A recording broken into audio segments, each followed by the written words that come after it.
വയനാട് മൂടക്കൊല്ലിയിൽ വീണ്ടും കടുവ എത്തി. ആനക്കുഴിയിലെ ശ്രീനേഷിന്റെ ഫാമിൽ നിന്ന് കടുവ 4 പന്നികളെ പിടികൂടി പൂർണ്ണമായി ഭക്ഷിച്ചു. കഴിഞ്ഞ ആഴ്ചയും ഫാമിലെത്തിയ കടുവ 20-ലധികം പന്നികളെ പിടികൂടിയിരുന്നു. വയനാട്ടിൽ ഏറ്റവും അധികം കടുവ ഭീതിയുള്ള പ്രദേശമായി മാറുകയാണ് വാഗേരിയും മൂടക്കൊല്ലിയും. ഇന്നലെ രാത്രിയും മൂടക്കൊല്ലിയിലെത്തിയ കടുവ പന്നി ഫാമിൽ നിന്നും 4 പന്നികളെ പിടികൂടി. ആനക്കുഴി സ്വദേശി ശ്രീനേഷിന്റെ പന്നി ഫാമിലാണ് കടുവ വീണ്ടും എത്തിയത്. കഴിഞ്ഞ 6-ാം തീയതി ഈ ഫാമിൽ നിന്നും 20 പന്നിക്കുഞ്ഞുങ്ങളെ കടുവ കടിച്ചു കൊന്നിരുന്നു. രാവിലെ നമ്മൾ കൂട് കഴുകാൻ വന്നപ്പോഴാണ് അന്ന് പിടിച്ച കൂട്ടിൽ ബാക്കി 14 പന്നികളുണ്ടായിരുന്നു. അപ്പോൾ കഴുകാൻ കയറുമ്പം 9 ഉള്ളൂ. അപ്പോൾ നമ്മൾ നോക്കുമ്പോൾ കടുവേൻ്റെ കാൽപ്പാട് താഴെ കാണുന്നുണ്ട്. അങ്ങനെ നോക്കിക്കഴിഞ്ഞപ്പോഴാണ് ആളുകളൊക്കെ വന്ന് കാട്ടിൽ തെരഞ്ഞു കഴിഞ്ഞപ്പോഴാണ് ഇതിൻ്റെ അവശിഷ്ടങ്ങളൊക്കെ കണ്ടത്. അതേസമയം വനം വകുപ്പ് അധികൃതർക്കെതിരെ വലിയ വിമർശനമാണ് നാട്ടുകാർ ഉന്നയിക്കുന്നത്.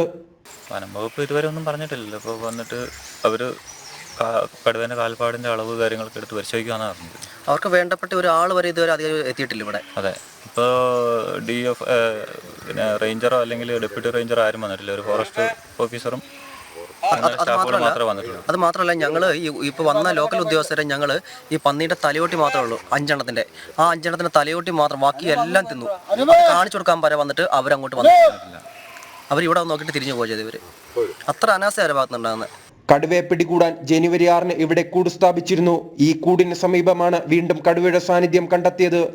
അതിനാൽ തന്നെ തങ്ങളുടെ സ്വത്തിനും ജീവനും ഭീഷണി ഉയർത്തുന്ന കടുവയെ പിടികൂടണമെന്നാവശ്യപ്പെട്ട് വരും ദിവസങ്ങളിൽ പ്രക്ഷോഭം സംഘടിപ്പിക്കാനാണ് നാട്ടുകാരുടെ തീരുമാനം.